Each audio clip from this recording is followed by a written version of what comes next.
L'auteur a vécu le phénomène, ça explique donc pourquoi il a été intéressé par le sujet au point de se renseigner et lire absolument tout ce qui a été produit sérieusement dessus.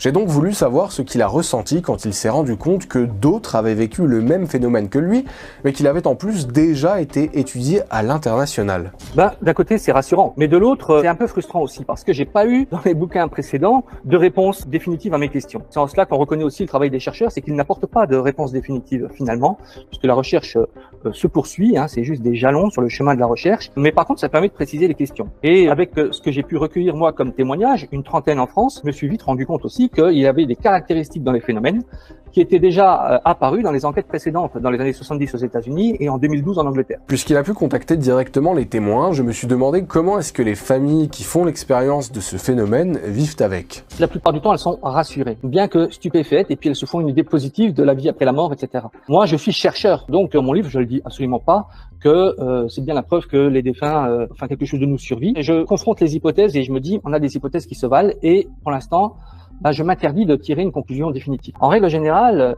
c'est vrai, on a bien la voix des défunts et on a bien des détails qui sont donnés par les défunts et qui sont des détails qui appartiennent à la vie des témoins, qui sont indéniablement ceux-là. Mais dans bien des cas, il se passe des choses en même temps que le phénomène qui sont très troublantes et qui m'amènent à penser que finalement même les hypothèses telles que ce sont les défunts ne suffiraient pas pour expliquer toute la folie du phénomène. Par exemple, des fois, on a le téléphone qui est cassé et qui va se mettre à fonctionner pour le phénomène. Et même France Télécom, là, ou même les ingénieurs de la téléphonie ne pourraient pas nous expliquer comment le téléphone qui était cassé, le téléphone portable, le téléphone fixe, il n'était même pas branché, par exemple, comment ça s'est mis à fonctionner à ce moment-là. Ou bien parfois, vous avez la sonnerie du téléphone, les témoins rapportent ça, qui va se mettre à sonner, mais d'une autre manière qu'elle le fait d'habituellement. Ou encore, on a des cas où on a des coïncidences qui vont suivre, précéder ou encore suivre après le phénomène et qui apparaissent dans la vie des témoins. Enfin, on a des cas où ce qui est dit par le défunt est juste dans 90% du temps, 90% du message qui est envoyé, c'est juste, mais il va y avoir une erreur de commise. Ça, c'est arrivé déjà dans les années 70 avec l'enquête de Scott Rogo et Raymond Bellès, qui avaient remarqué que dans un cas, il y avait eu des erreurs qui avaient été commises par la voix qui avait appelé. On se dit, mais si c'est pas les défunts, qu'est-ce que c'est? Et alors on va sur plusieurs hypothèses. Ça peut être des entités autres, farceuses. Mais alors elle nous connaîtrait parfaitement parce que elle mentionne aussi plein de détails qui sont justes. On pourrait aussi penser, comme l'ont pensé les chercheurs dans les années 70, les chercheurs allemands notamment sur le phénomène des poltergeists, que nous serions nous-mêmes créateurs de ces phénomènes inconsciemment. Mais alors là, ça pose problème également parce que on a des enregistrements de ces phénomènes. Moi-même, dans mon cas, j'ai enregistré le phénomène. À l'époque, j'avais un petit dictaphone, j'étais étudiant en thèse, donc j'avais ça avec moi. En thèse de sociologie, on a besoin de ça, heureusement. Et j'ai pu enregistrer donc le phénomène.